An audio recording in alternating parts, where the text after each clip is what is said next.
کچھ دن پہلے ایک واقعہ سامنے آیا، ایک آدمی کی شادی ہوئی، دلہن نے پہلی رات کو بولا کہ وَلَا يَحِلُّ لَهُنَّ أَن يَكْتُمْنَ مَا خَلَقَ اللَّهُ فِي أَرْحَامِهِنَّ، اللہ نے عورت کو حکم دیا، مسلمان عورت کو، کہ اگر تمہیں طلاق ہو جائے تو تمہارے پیٹ میں اگر حمل ہے، اس حمل کو، اس پریگننسی کو تمہیں چھپانے کی اجازت بولیں نہیں ہے، اگر تم اللہ اور آخرت پر ایمان رکھتی ہو۔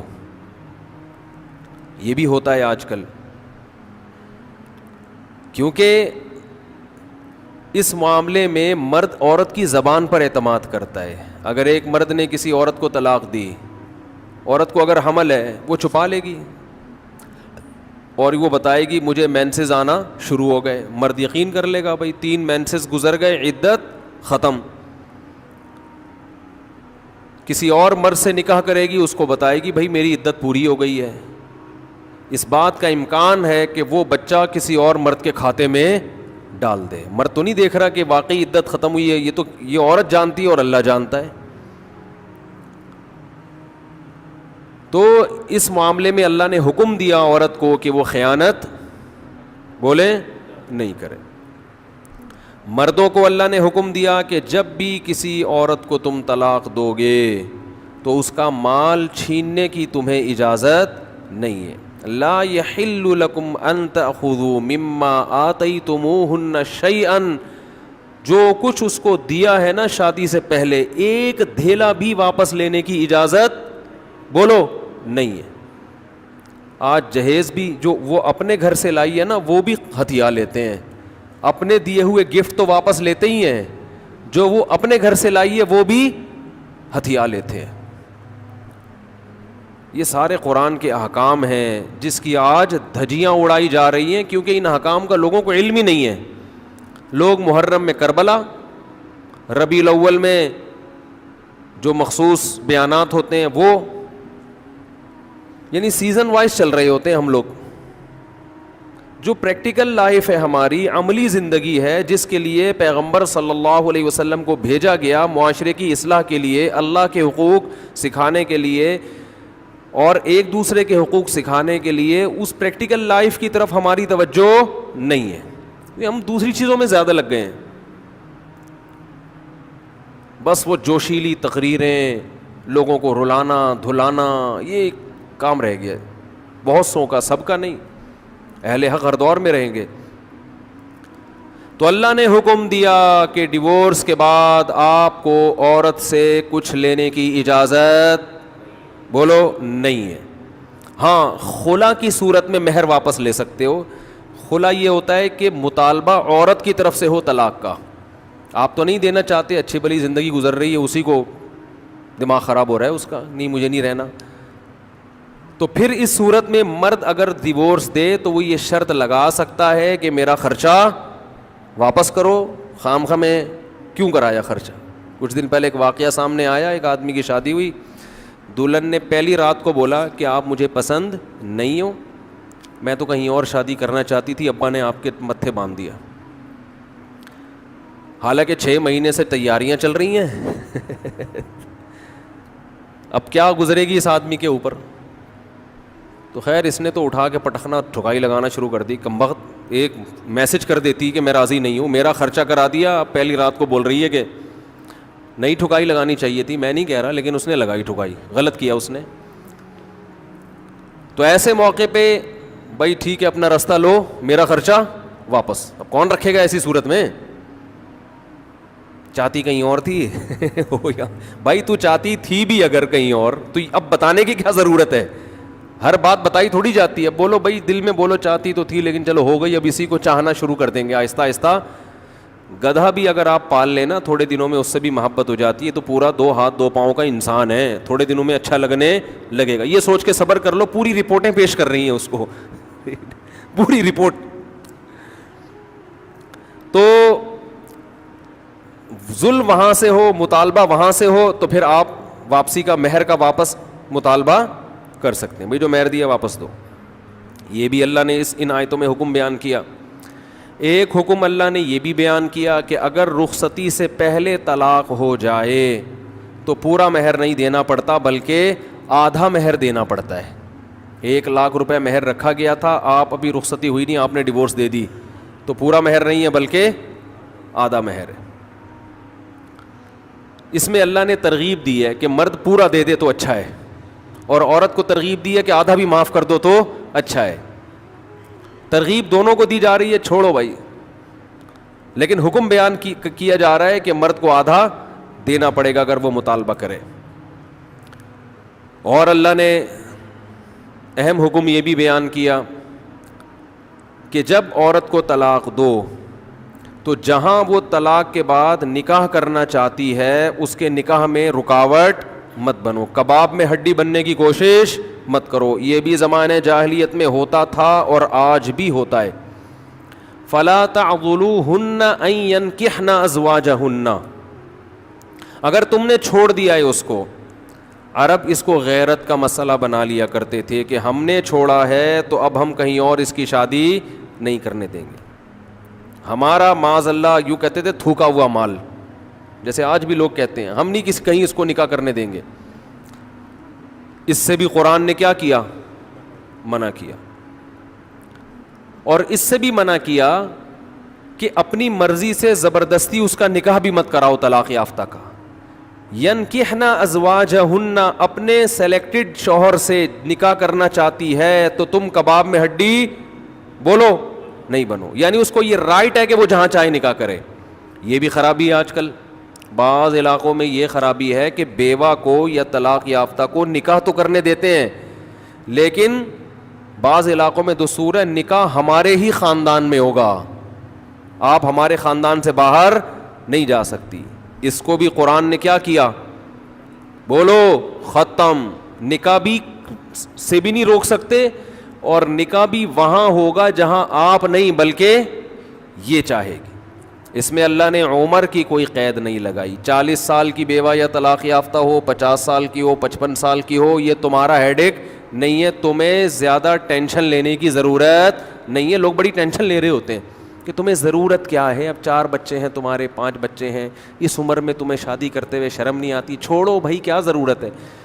تو اللہ فرماتے ہیں کہ تمہیں اس ٹینشن لینے کی ضرورت بولو, یہ اس کا ہیڈ ایک ہے, یہ تمہارا ہیڈ ایک نہیں ہے. جیسے کوئی 4 شادیاں کر رہا ہے تو اس کا ہیڈ ایک ہے نا, آپ کا ہیڈ ایک تھوڑی ہے. یہ آپ پتہ نہیں کیوں پریشان ہیں, مفتی صاحب کو کیا ہو گیا, وہی ان کا ہیڈ ایک ہے, آپ کا ہیڈ ایک نہیں ہے. یہ میں اپنی بھی درمیان میں لگا دیتا ہوں نا. تو ہر ایک کے ہیڈ ایک ہم نے پالے ہوئے ہیں, وہ یہ کیوں کر رہا ہے, وہ یہ کیوں کر رہا ہے, وہ کم عمر سے شادی کیوں کر رہا ہے, وہ بڑی عمر سے شادی کیوں کر رہی ہے, یہ ہوتے ہیں نا لوگوں کے مسائل. اس نے یہ کیوں کر لیا. ایک خاتون نے مجھے بتایا کہ وہ ایک دفعہ بیوہ ہوئی, اللہ کی قدرت دوبارہ شادی, دوبارہ بیوہ ہو گئی. تیسری دفعہ جب ان کی شادی ہو رہی تھی لوگ مذاق اڑا رہے تھے, بس کرو یار 2 دفعہ بیوہ ہو گئی, اب آرام سے بیٹھو. اب وہ بیوہ تو کوئی بھی ہو سکتا ہے, جوانی میں بھی عورتیں بیوہ ہو جاتی ہیں. تو اب دیکھو لوگوں کو تکلیف ہو رہی ہے, بھائی یہ اس کا ہیڈ ایک ہے. اچھا لوگ اس سے شادی کرتے ہوئے ڈر رہے تھے ان سے کہ میں بھی پھر میں نہ مر جاؤں. تو اس کا اس سے کوئی تعلق نہیں ہے. ہو سکتا ہے 2 دفعہ بیوہ ہونا تقدیر میں لکھا ہو, 3 دفعہ نہ ہو. یہاں مجھے وہ چٹکلا یاد آتا ہے, وہ ایک آدمی نے, ابے چھوڑو چٹکلوں کو, ابھی قرآن کو فوکس کرتے ہیں. آخر میں چٹکلے ہوں نا یہ صحیح ہوتا ہے, درمیان میں ہی آ جائیں تو پھر سارا موضوع چینج ہو جاتا ہے. اتنے اچھے احکام بیان ہو رہے ہیں قرآن کے, آگے اس کو آپ نے لوگوں کو بتانا بھی ہے. تو اللہ نے حکم دیا کہ طلاق کے بعد ایک دھیلا واپس نہیں لینا. خلا کی صورت میں لے سکتے ہو, مگر خلا بھی شوہر کی رضا سے ہوتا ہے, یک طرفہ نہیں ہوتا, یاد رکھیں. دوسرا کام تم نے کیا کرنا ہے, اس کو کہیں اور نکاح سے روکنا نہیں ہے. تیسرا کام یہ کرنا ہے, نکاح بھی وہاں کرنا ہے جہاں وہ چاہتی ہے. تمہاری مرضی نہیں مسلط ہوگی, اس کی مرضی چلے گی. اور اگر پرانے شوہر سے نکاح کرنا چاہے اور 2 طلاقیں ہوئی ہوں تو وہاں بھی کر سکتی ہے, کیونکہ آیت کا ایک شان نزول بھی ہے. ایک صحابی نے اپنی بہن کا نکاح کسی صحابی سے کرایا, تھوڑے دنوں میں طلاق ہو گئی. طلاق ایک تھی, عدت ختم ہوئی, نکاح ختم. اب تھوڑے دنوں کے بعد دوبارہ ان دونوں کا دل چاہنے لگا کہ ہم آپس میں کمپرومائز کر لیں. ہوتا ہے وقتی طور پر اختلافات بہت زیادہ ہوتے آتے ہیں, جب دور رہتے ہیں تو آپس میں میلان ہونے لگتا ہے. لیکن وہ جو صحابی تھے نا جن کی بہن کو طلاق ہوئی تھی, انہوں نے کہا کہ اب میں اپنی بہن کا نکاح دوبارہ اس آدمی سے بولو نہیں کروں گا. اور کہا کہ یا رسول اللہ, میں نے ان کی عزت کی, ان کو اپنی بہن نکاح میں دی, انہوں نے لڑائی جھگڑا کر کے طلاق دے کے میرے گھر میں بٹھا دیا اس کو, تو میں کیسے دوبارہ. یہ ایک ذلت محسوس ہوتی ہے نا انسان کو. قرآن میں اللہ نے آیتیں نازل کی کہ اگر وہ اپنے شوہر سے نکاح کرنا چاہتی ہے تو درمیان میں رکاوٹ مت بنو. لڑے بھی وہ خود تھے, اب جڑ بھی خود رہے ہیں. نہیں آ رہی بات. اس کو بھی لوگ غیرت کا مسئلہ بنا لیتے ہیں, سسر صاحب بنا لیتے ہیں, میرے داماد نے میری بیٹی کو طلاق دی ہے, میں تو نہیں واپس بھیجوں گا. بھائی دنیا میں جو آدمی میں لچک نہیں ہے نا, فلیکسیبلٹی نہیں ہے, لچک نہیں ہے جس میں, وہ کبھی بھی کامیاب نہیں ہو سکتا. یاد رکھو یہ جو ہوتا ہے نا, میں اصول کا پکا. بھائی اصول کا پکا ہونا تو اچھا ہے, لیکن یہ اصول ہی غلط ہے کہ جو کہہ دیا تو اس پہ قیامت تک قائم رہنا ہے. یہ اصول ہی غلط ہے. اصول یہ ہونا چاہیے کہ جب موقع کی مناسبت سے جو بات ٹھیک لگے گی اپنے آپ کو چینج کر لوں گا. یہ اصول ٹھیک ہے, اس اصول پہ پکے رہو, اور یہ نبی سے ہمیں ملتا ہے یہ اصول. حدیث میں آتا ہے ایک صحابی نبی کے پاس آئے, مجھے صدقہ چاہیے, یہ چاہیے, وہ چاہیے. آپ نے فرمایا اللہ کی قسم تم پر خرچ نہیں کروں گا میں. وہ چلے گئے, آپ نے دوبارہ بلایا, فرمایا ان پہ صدقہ کرو, دے دو. وہ پریشان, یا رسول اللہ آپ نے تو قسم اٹھائی تھی کہ میں آپ کو نہیں دوں گا. آپ نے فرمایا مر رآ علی یمین فرآ غیرہا خیرا منہا فلیکفر عن یمینہ, کہ جو شخص کسی بات پہ قسم اٹھا لے, جائز بات ہو, کوئی اگر حرام پہ قسم اٹھائی وہ تو بچنا لازم ہے نا, کہ میں گناہ نہیں کروں گا, وہ تو ویسے ہی وہ حرام ہے. جائز کام, صدقہ تو جائز ہے نا, بلکہ ثواب ہے. فرمایا کوئی کسی جائز کام پہ قسم اٹھائے, پھر بعد میں اس کو خیال ہو کہ مجھے قسم توڑ دینی چاہیے, اس کا مائنڈ کیا ہو گیا, چینج, تو اسے چاہیے قسم توڑ دے اور کفارہ ادا کر دے, اس قسم پہ قائم بولو نہ رہے. قسم پہ جب قائم نہ رہنے کا حکم ہے تو بغیر قسم کے میں نے جو بول دیا بس وہ پتھر پہ لکیر بن گیا, یہ تو پاگل اور گدھے ہونے کی علامت ہے. قسم بھی اگر کھا لی ہو تو بھائی اس وقت یہ خیال تھا کہ نہیں دینا, اب زمینی حقائق کہہ رہے ہیں کہ اس کو دینا ہے, تو اب قسم توڑو, کفارہ ادا کرو اور دے دو. بات نہیں آ رہی میرا خیال ہے. یہ کس کی سیرت ہے, نبی کی. نبی سے زیادہ کسی کی پکی زبان ہو سکتی ہے, لیکن ایسی لچک سکھائی ہے کامیاب بننے کے لیے کہ یہ نہیں کہ جو کہہ دیا تو وہ پتھر پہ لکیر. گراؤنڈ ریئلٹی کے لحاظ سے, ماحول کے چینج ہونے کے لحاظ سے آپ نے اپنا رویہ کیا کرنا ہے, چینج کرنا ہے. اس وقت آپ کی رائے یہ تھی, اب آپ کی رائے وہ ہے, کیونکہ زمینی حقیقت بھی چینج ہوتی ہے اور انسان کی نالج بھی چینج ہوتی ہے اور انسان کی رائے بھی چینج ہوتی ہے. بعض دفعہ نالج چینج نہیں ہوتی, انسان تانے بانے ملا کے ایک رائے قائم کرتا ہے, بعد میں جب اور گہرا سوچتا ہے تو اسے لگتا ہے کہ وہ رائے ٹھیک نہیں تھی, تو وہ اسٹیٹمنٹ اس کا کیا ہو جائے گا, چینج. کوئی بات نہیں, دن میں 100 دفعہ چینج ہو جائے. ناکام وہ ہے جو کہہ دیا تو اڑ گیا, بس کچھ بھی ہو جائے. اب دیکھو ایک آدمی آپ کو مستحق نظر نہیں آ رہا تھا, آپ نے کہا اللہ کی قسم تجھے میں صدقہ نہیں دوں گا, تو فراڈی ہے. بعد میں پتہ چلا نہیں فراڈی نہیں ہے, آپ کو نہیں, میں نے تو بول دیا تھا میں نہیں دوں گا. بھائی اب فراڈی ہونے کی بیس پہ نہیں دے رہے تھے, تو اب پتہ چل گیا یہ فراڈی نہیں ہے. بعض دفعہ پہلے بھی پتہ تھا فراڈی نہیں ہے, اب بھی پتہ ہے نہیں ہے, لیکن پہلے خیال تھا کہ نہیں دینا چاہیے, اب خیال ہے کہ دے دینا چاہیے, تو رائے چینج کر لو. بہت مشکل ہے.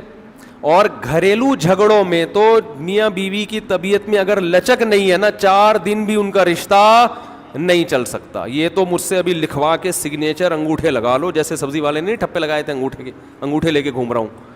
لیکن آپ انگوٹھے نہیں, آپ مجھے پکڑ لینا, میں کہاں بھاگوں گا. وہ جب بھی انگوٹھے کی بات آتی ہے مجھے وہ سبزی والا یاد آتا ہے جس کو میں نے بزنس کے لیے پیسے دیے تھے, اور اس نے ایمانداری میں اسٹیمپ پیپر پہ اپنے